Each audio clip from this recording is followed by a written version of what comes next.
تو جب آپ کو یہ احساس ہوتا ہے کہ اللہ نے آپ کو جس رسی سے باندھا ہے اور اس رسی کو تنگ کر دی ہے،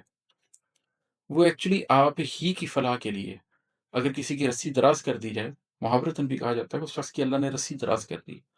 جائے جو مرضی کرے، اس کو ایک ہی دفعہ پوچھیں گے۔ لیکن اگر آپ کو یہ لگنے لگے کہ جب آپ چھوٹی سی غلطی کرتے ہیں تو فوراً پکڑ ہوتی ہے، جب آپ سے تھوڑی سی غلطی ہوتی ہے تو فوری طور پر سرزنش ہوتی ہے آپ کو، تو اس سے آپ کو یہ احساس ہوتا ہے کہ اللہ میرے اوپر کتنی بڑی رحمت کر رہا ہے۔ بسم اللہ الرحمن الرحیم، ایک چھوٹی سی غزل آپ کے ساتھ ڈسکس کرتا ہوں۔ یہ ہے کہ سکون قلب ہے رب جلیل کے آگے، سکون قلب ہے رب جلیل کے آگے، امان مل گئی آ کر وکیل کے آگے۔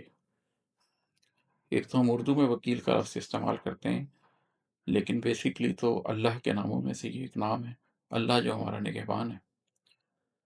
تو آپ کو آخر کار اللہ سے بھاگ کر اللہ ہی کے پاس جانا پڑتا ہے۔ جب آپ سے کوئی غلطی ہوتی ہے، جب آپ سے کوئی گناہ ہوتا ہے، جب آپ کچھ ایسا کر سکتے ہیں جو آپ کے نفس پر بوجھ بن جاتا ہے، جب آپ اپنی ذات پر ظلم کرتے ہیں، تو پھر آپ بھاگ کر خدا کی کائنات کے علاوہ کسی اور کائنات میں تو نہیں جا سکتے۔ تو ایسے میں آپ کو واپس پلٹ کر اپنے رب کے پاس ہی جانا ہوتا ہے۔ رب سے بھاگ کر کہیں نہیں جا سکتے آپ سوائے دامن رب کے۔ اللہ کے قہر سے بھاگنا ہے، اللہ کے جبر سے بھاگنا ہے، تو اللہ کی رحمت میں داخل ہونا پڑے گا۔ تو سکون قلب ہے رب جلیل کے آگے، جب آپ کو پتہ لگ جاتا ہے کہ یہ جو اونچی ذات ہے، یہ جو جلال والی ذات ہے، اسی کے پاس جاؤں گا، یہی میری نگہبانی کرے گی، اور آپ اس کے آگے جا کے جھک جاتے ہیں، اس کے پاس جا کے مانگ لیتے ہیں اپنے لیے بخشش، تو پھر آپ کو سکون قلب حاصل ہوتا ہے۔ الا بذکر اللہ تطمئن القلوب، اللہ کے ذکر سے ہی قلوب کو اطمینان ملتا ہے، اللہ کے پاس جا کر ہی قلوب کو اطمینان ملتا ہے۔ میں آپ کو چھوٹی سی ایک دنیا کی مثال دیتا ہوں۔ ہم اس دنیا میں دیکھتے ہیں، میرا سامنے کا واقعہ یہ کہ انٹیریئر سندھ کے اندر ایک صاحب جو بہت طاقتور خود کو سمجھتے تھے اور جن کا حکم چلتا تھا اور جن کے آگے اس علاقے کی انتظامیہ پولیس بھی بولنے کے لیے تیار نہیں ہوتی تھی، وہ لوگوں کو جیسے چاہتے تھے ٹریٹ کرتے تھے، جیسے چاہتے تھے ان کے ساتھ سلوک کرتے تھے۔ ان کے پاس ہی ان کا ایک مزارع، ان کا ایک کمی بیٹھا ہوا تھا، اور وہ چودھری صاحب کے یا وڈیرا جو بھی ہے اس کے پاؤں دبا رہا ہے، اور چودھری صاحب کسی پر بھی غصے ہو جائیں اس کو کچھ نہیں کہتے، وہ کوئی غلط بات بھی کرتے ہیں اس کو گھورتے ہیں، وہ پاؤں پڑ جاتا ہے ان کے کہ چودھری صاحب آپ ہی مائی باپ ہیں۔ تو میں نے یہ سوچا کہ یہ شخص، اس کا کچھ بھی کردار نہیں ہے، اول تو یہ ایک انسان ہے اور اوپر سے یہ انسان بھی اچھا انسان نہیں ہے، لیکن دیکھو جو شخص اس کے پاؤں میں پڑا ہوا ہے اس کو تو یہ بھی کچھ نہیں کہہ رہا، تو وہ جو خالق ہے، بندہ نہیں ہے خالق ہے، اور پھر رحمان ہے، پھر رحیم ہے، کیسے ممکن ہے کہ کوئی شخص جا کر سجدہ ریز ہو جائے اس کے آگے جھک جائے اور وہ اس کے ساتھ سختی کا معاملہ کرے؟ اگر ایک عام سا انسان، ایک برا انسان بھی یہ نہیں کر رہا، تو خالق، کائنات کا مالک، تمام رحمتوں کا مالک، تمام جلال کا مالک، وہ یہ کیسے کرے گا کہ جو شخص آ کے اس کے آگے سجدہ ریز ہو گیا اس کو امان نہ دے؟ تو اللہ سے یہ امید رکھتے ہوئے اللہ کے آگے جھکنا اور اللہ سے اپنی زندگی کی تمام غلطیوں کی معافی مانگنا، اس سے ہی سکون قلب حاصل ہوتا ہے۔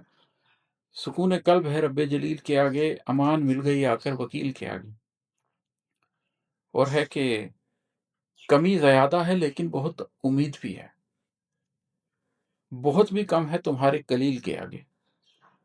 کہ جب انسان اپنے گناہوں کو دیکھتا ہے تو اس کو لگتا ہے کہ میرے پاس تو اعمال کی بہت کمی ہے، لیکن پھر اس کو رب کی شان کو دیکھتا ہے تو اس کو لگتا ہے کہ نہیں، بہت امید بھی ہے، اگرچہ میرے گناہوں کی وجہ سے میرے اعمال کے اندر حالات ایسے ہی ہیں کہ بہت کمی ہے، کمی زیادہ ہے، لیکن خدا کی رحمت کو سامنے رکھ کے بہت امید بھی ہے۔ اور پھر وہ جب دیکھتا ہے کہ خدا کتنا عظیم ہے، خدا کتنا بڑا ہے، تو اسے احساس ہوتا ہے کہ بہت بھی کم ہے تمہارے کلیل کے آگے، کہ اللہ ایک طرف تو میرے اعمال کم ہیں، لیکن تیری رحمت کی وجہ سے امید بڑھ گئی ہے، اور دوسری طرف یہ بڑھی ہوئی امید بھی تیرے مقام، تیری شان کے مقابلے میں تو بہت چھوٹی سی چیز ہے جو میں تجھ سے مانگ رہا ہوں۔ تیری شان اتنی بڑی ہے کہ میرے بڑے بڑے گناہوں کو بھی معاف کر دینا، اور میری اس بہت حد سے بڑی ہوئی امید کو بھی ایک چھوٹی سی چیز سمجھ کے پورا کر دینا، یہ تو کر سکتا ہے۔ تو کمی زیادہ ہے لیکن بہت امید بھی ہے، بہت بھی کم ہے تمہارے کلیل کے آگے۔ حساب سخت کرو گے تو سخت دو گے بھی، حساب سخت کرو گے تو سخت دو گے بھی، میں ہار مانتا ہوں اس دلیل کے آگے۔ زندگی میں میرے ساتھ دو چار لوگوں نے کچھ ایسی زیادتیاں کی جو اتنی بڑی زیادتیاں تھیں کہ دل کسی صورت نہیں مانتا تھا کہ ان کے ساتھ نرمی سے حساب کیا جائے، ہر طرح سے حق بجانب لگتا تھا کہ ان کے ساتھ سختی سے نمٹا جائے۔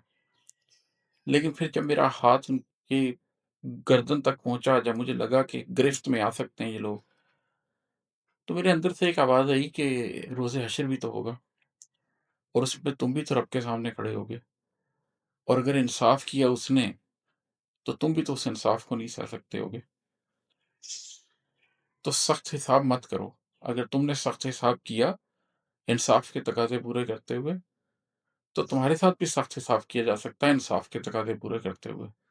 اور وہ تم سے عماد برداشت نہیں ہوگا۔ تو یہ جو ایک دلیل تھی، اس کے آگے میں نے ہار مان لی، اور مجھے لگا کہ نہیں، مجھے ان لوگوں کو معاف کر دینا چاہیے، درگزر کر دینا چاہیے، چھوڑ دینا چاہیے، تاکہ میں اللہ کے سامنے جا کے یہ تو کہہ سکوں کہ اللہ، میں بندہ تھا، میں کمزور تھا، لیکن اس کے باوجود جس نے زیادتی کی تھی میں نے اسے معاف کر دیا تھا۔ تو دیکھ، میں نے اپنی حیثیت کے مطابق وہی یہ کیا، تیری شان بلند ہے، آج میں تیرے سامنے آیا ہوں، تو مجھے بھی معاف کر دے۔ تو اس دلیل کے آگے پھر وہ سارا غصہ مان پڑ گیا، سارا غصہ ٹھنڈا ہو گیا کہ بخشش کی ضرورت ہم سب کو ہے، دنیا میں لوگوں کو معاف کریں گے تو اللہ ہمیں بھی معاف فرما دے گا۔ حساب سخت کرو گے تو سخت دو گے بھی، میں ہار مانتا ہوں اس دلیل کے آگے، اور ہے کہ بس اپنے نفس پہ رکھ دی چھری وہی تھا عزیز، بس اپنے نفس پہ رکھ دی چھری وہی تھا عزیز، میری بساط ہی کیا ہے خلیل کے آگے۔ حضرت ابراہیم علیہ السلام خلیل اللہ، ان کا کیا مقام ہے، میری کیا بساط کہ میں ان کے مقابلے میں کوئی بات کر سکوں۔ میں تو وہ نہیں کر سکتا جو انہوں نے کیا تھا، انہوں نے تو خواب آنے پہ اپنے بیٹے کو قربان کرنے کے لیے تیاری دے دی تھی، وہ تو راضی ہو گئے تھے، راضی پر رضا تھے اللہ کے ہر حکم کو ماننے پہ۔ اب میں ان کی سنت پر چلنا چاہتا ہوں، لیکن میں اتنی کیپیسٹی تو نہیں رکھتا کہ میں ان کی سنت پر اس شدت کے ساتھ چل سکوں، کیونکہ وہ خلیل اللہ ہیں اور میں ایک عام آدمی ہوں۔ لیکن اس سنت کو زندہ کرنے کے لیے میں کسی حد تک تو، کسی چیز پر تو چھری چلانے کے لیے تیار ہوں۔ تو مجھے لگا کہ میرا نفس مجھے بڑا عزیز ہے، نفس کی خاطر میں بڑا کچھ کرتا ہوں، تو چلو پھر اپنے نفس پر ہی چھری رکھ دیتے ہیں، اپنے نفس کو ذبح کر دیتے ہیں، اللہ سے کہتے ہیں کہ اللہ، مجھے یہ عزیز تھا، میری اتنی ہی حیثیت تھی، میں نے اپنے نفس کے اوپر چھری چلا دی تیرے خلیل کی یاد میں بس اپنے نفس پہ رکھ دی چھری وہی تھا عزیز، میری بساط ہی کیا ہے خلیل کے آگے۔ اور مکتا ہے کہ میں اپنی رسی کی تنگی سے خوش ہوا ہوں عماد، میں اپنی رسی کی تنگی سے خوش ہوا ہوں عماد، میں جانتا ہوں جو ہوتا ہے ڈھیل کے آگے۔ اس دنیا میں کچھ ایسے لوگ ہیں جو اللہ کی رسی توڑ کر نکلے ہوئے ہیں، وہ دنیا میں وہ سب کچھ کر رہے ہیں جس سے اللہ نے منع کیا ہوا ہے، ہر حد اللہ کی بنائی ہوئی توڑ رہے ہیں، حدود اللہ کو پامال کر رہے ہیں۔ کچھ ایسے لوگ ہیں جنہوں نے اپنے آپ کو رسی سے باندھا تو ہوا ہے، لیکن اس رسی کی لمبائی اتنی ہے کہ وہ پورا شہر گھوم کے آ جاتے ہیں۔ اگر اپنے آپ کو رسی سے باندھ لو اور وہ رسی 25 کلومیٹر لمبی ہو، پورے شہر کا میلہ تو تم پھر بھی دیکھا ہوگے، اور وہ جو کچھ بھی دنیا میں ہو رہا ہے تم اس کا حصہ بن جاؤ گے۔ تو جب آپ کو یہ احساس ہوتا ہے کہ اللہ نے آپ کو جس رسی سے باندھا ہے اور اس رسی کو تنگ کر دیا، وہ ایکچولی آپ ہی کی فلاح کے لیے، اگر کسی کی رسی دراز کر دی جائے، محاورتاً بھی کہا جاتا ہے کہ اس شخص کی اللہ نے رسی دراز کر دی، جائے جو مرضی کرے، اس کو ایک ہی دفعہ پوچھیں گے۔ لیکن اگر آپ کو یہ لگنے لگے کہ جب آپ چھوٹی سی غلطی کرتے ہیں تو فوراً پکڑ ہوتی ہے، جب آپ سے تھوڑی سی غلطی ہوتی ہے تو فوری طور پر سرزنش ہوتی ہے آپ کو، تو اس سے آپ کو یہ احساس ہوتا ہے کہ اللہ میرے اوپر کتنی بڑی رحمت کر رہا ہے کہ وہ مجھے بڑی غلطی کرنے نہیں دیتا، میں چلا جا رہا ہوں ایک رستے پہ، جیسے ہی میں اس رستے سے پگڈنڈی سے تھوڑا سا اترتا ہوں، جیسے ہی میں تھوڑا سا بے راہ رو ہوتا ہوں،